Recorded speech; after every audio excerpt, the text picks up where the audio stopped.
Hey, what's up guys, this is Liam or Weagle on your Overwatch, back with a new video today. The advanced Genji guide. People keep asking for all about his movement, when to double jump, when to single jump, and sometimes when not to jump at all. There's a lot to go through and a lot of different gameplays I want to show you, showcasing specific ways of using the movement. So I do hope it helps you out. We're going to jump straight into things, moving past the green car on Hollywood up the hill. Reinhardt's obviously going to fire strike, so send that back his way. Now this is traditional Genji movement I'm going to show you. Jumping up in the air, double jumping, because things are focus firing you. When the McCree is trying to hit you like that, that's when you want to be in the air. But I'm on the Mercy, double jumping, they cannot hit me. That is the time to do it, when you are evading. Trying to deflect his next flashbang, but he doesn't have it yet. And then keep the distance to then get an easy kill on the McCree. The Zarya is no problem to finish off either. When you're playing someone like a McCree or anyone that is a little bit of a threat to you as Genji, that is when you double jump. Bounce all over the place. Do not give them an easy target to hit, and it will be much easier for you to counter them. People say that McCree is a counter to Genji, but really, it's the other way around a lot of the time. So moving on to Streets Phase, running up the wall, you can see there's a Pharah in the distance. Now Genji isn't a strict counter to Pharah, but when it gives you the free high ground like this, much easier. Of course, I'm still double jumping everywhere, making it much harder for her to hit me. She doesn't think I'm going to chase her, but I get an easy kill. Popping up the ultimate Mercy is the first target as always. Didn't need a double jump because nothing was on me. However, I get knocked down, but I survive it. Try to kill the Zarya with my friends, and she doesn't stand much of a chance, let's be honest. Now, getting back up to the high ground with the movement again. When a Lucio's doing this, try not to feel too bad about yourself. I mean, some mistakes made, I could have killed him a little bit easy, but when they're bouncing around like that, anyone that plays Genji knows that Lucio is a bitch to hit sometimes. So, getting rid of the Mercy, still doing the double jumps, making sure no one will kill me. Now, this is important, this part here, and I will slow it down for you. I know the Pharah is going to wreck my team from above, so I jump up to a level by double jumping a swift strike as quickly as I possibly can.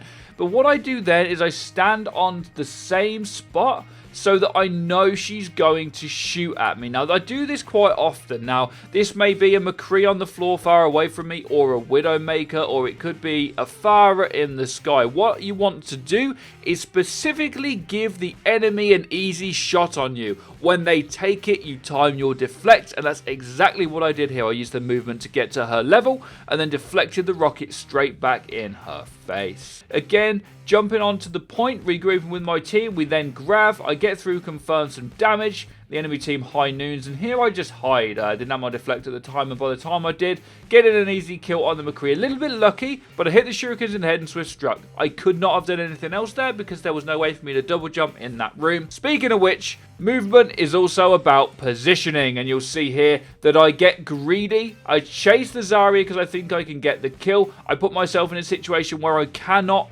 possibly double jump, no way of evading. Genji becomes an easy target. Do not do that. And one thing that I will always do is I will include my mistakes in these guides so that we can all learn from them. So now I'm going to show you some gameplay on Volskaya, and it's good for a completely different reason. There's different movement things to learn here, but the first thing I will say you definitely don't want to do is don't walk out in front of your Rhine shield. I do a lot of chip damage there with the fire strike, and then I just walk out and get hooked. Now, I get lucky, and I get to survive that, and I never should have been allowed it. In fact, it opened the whole game up for us because it made them turn around to fight me, and then we were able to take the point. So he's coming at me again, and I managed to dodge to the side and swift strike, because I knew his hook was coming, so I moved to the side, he missed his hook, and I got past him, but he isn't my target. So I just jump away, try and kill the Mercy, again, confirm the kill on the Mercy, jump to point, and I'm fighting the Lucio. So at this point, you're probably already thinking, Weagle, this is a guide on movement. Why aren't you jumping around everywhere? Well, you can watch any of the pros, any of the really good Genji players, and they only use their movement when they need to. Why would you use your movement if you don't need to? If you're not in a fight where someone can kill you, like a Lucio can't really kill you as Genji, then why the hell are you jumping around making your own shots harder to hit? So coming up behind them again, they do notice me, and I deflect the Roadhog's hook. At this point, he must be annoyed with me. Misses his shot, so I manage to get out my sword, and just then I double jump. Chop up the enemy team, double jump when I need to, swift strike through. I get the swift strike back again, and I manage to kill the Mei, and I think there's a Reaper or something there as well. So I only fit in 1 or 2 double jumps there, and that's because people that can really do damage to me were shooting at me. So I then had to double jump to make their shots harder to hit. But what a lot of people realize is when you double jump, you make your own shots harder to hit, even if you're really, really good. So another lesson here as well is, why would I keep double jumping around the point when there's a Lucio ult up when no one knows where I am? Sit in the corner, take some time, have a sandwich, then jump back into the fight and do the damage when the sound barrier is over. There was no point in me jumping around the point because I wouldn't have been able to confirm or kill anything. Once again, there's nothing in this fight right now that's causing me trouble. Don't make your shots harder to hit.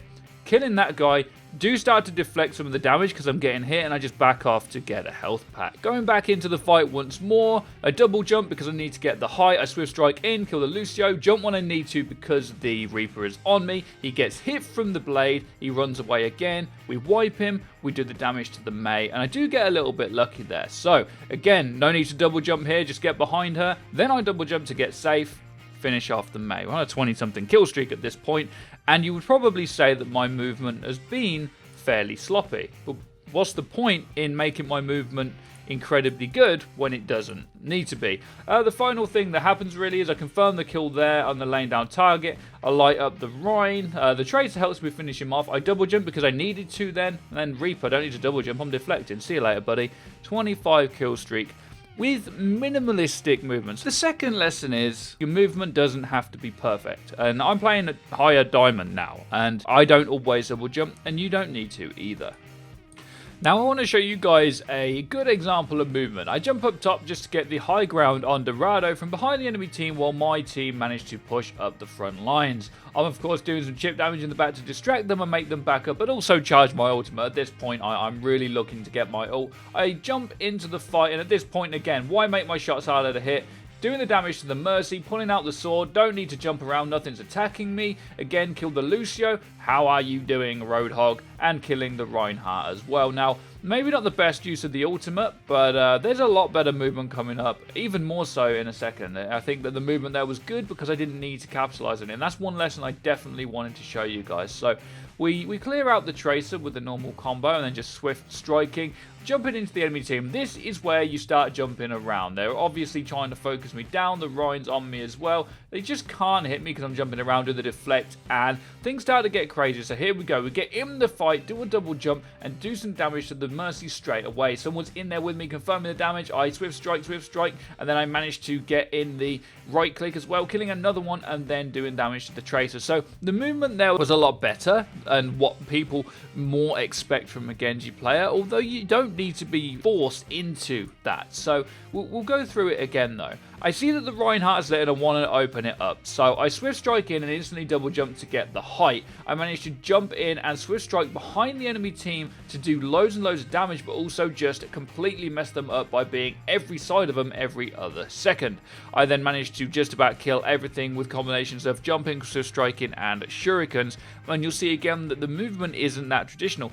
I would have been much slower actually if I was trying to double jump and hit them, but instead I managed to confirm the kills with the swift strike. This also resets swift strike, so you get another one. I only double jump when it's absolutely necessary, when I'm under attack, and not just because I'm Genji and I feel like I have to. So what has changed? What's different about Genji now? Because he used to be that guy where you could jump around and hit your shurikens and get your sword, and the real answer is that he's a much different hero now to when the game released. He has 2 seconds less on his ultimate, which is a very, very big deal. It's 2 or 3 extra slashes that you can get in to do damage. Also, he can no longer do the double jump to a wall, run up it, then jump at the top of the wall, which takes down his movement capability. And also, his combo has changed, so he can no longer swift strike to cancel the knife animation and do damage even more quickly. So the thing is that's changed about Genji is that he has changed big time in many different ways, and he's not as much the carry warrior as he used to be.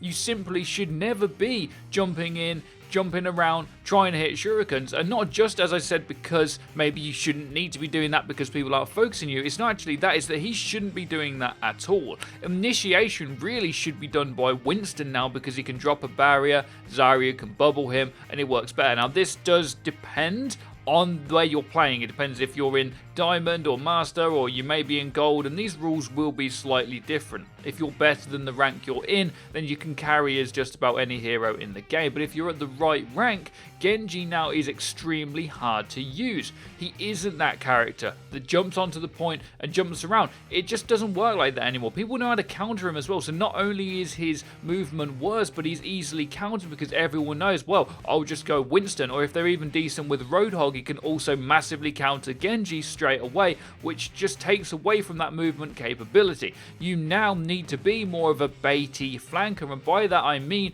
you need to go in at the right times. You need to coordinate with your team. He is no longer a solo jump around the map, pull out your sword, wipe them all warrior. He isn't that guy anymore. And knowing when to jump into a fight is much more important than just jumping into it, jumping around and staying alive, because that isn't something that can be done anywhere near as much as it used to be. The best Genjis that I have played against in the last month are ones that are being pocketed by Zaryas, people that are being healed all the time, people that when the Zarya bubble's gone, someone else will initiate with the Genji to save his life and help him out. Genji isn't that solo warrior anymore, and the movement aspect of him isn't as important because of this. So don't think that you have to be jumping around as Genji all the time or jumping in on your own. The worst thing you can do as Genji is what I showed you at the very start of this video, which is to get picked. Although I survived in that instance, I never should have put myself in that situation. I could have tried to double jump, but it still wouldn't have been a hard hook for Roadhog to hit, and I never should have been in front of my Rhine shield in the first place. The key to his movement, guys, is to know when not to be doing it. Initiate with your team now, not before they get there. Use your team as bait to actually do the damage, but in a team environment. Don't go off in your own fights. If your Reinhardt comes to the point, the enemy's going to focus him. Then you use your opportunity as Genji to get into their backline and do the damage. You only need to double jump when you're under fire, or else you're unnecessarily making your shots harder to hit, which is absolutely ludicrous. Why would you do that? Why make your shots harder to hit when you can stand behind them and shoot them? Once you come under fire, you jump up in the air, you jump around, you run at the wall, you get behind somewhere else, and then you confirm more damage elsewhere. You don't necessarily have to be fighting a Reaper that's trying to shoot you. You just jump away from him and kill them Mercy, which is a much bigger frag to get than it is just jumping around trying to kill someone that doesn't need to die yet. So guys, the movement of Genji is knowing when not to use it. Only go in with your teammates and only jump when you need to. Sometimes you can just stand on the floor and let a Pharah shoot at you, because all you've got to do is deflect it back at her. What's the point in jumping and trying to dodge the shots if it's easier for you to stand there, be shot at it and deflect it back? It's all about knowing when to do this, and it comes with patience, it comes with playing the game a lot and understanding how it works. The main hint, as I say, go in with your team and only double jump when you need to. Let me know what you guys think in the comment section down below. Be sure to drop a like, subscribe if you guys enjoyed. We now have a Discord and a Twitter and a Twitch for you all to follow. The Discord is specifically good because we have over 1,000 people in there that like to group up together and play games of all ranks, all regions and all platforms. So guys, hope you have a great day as always. Take care and peace, people.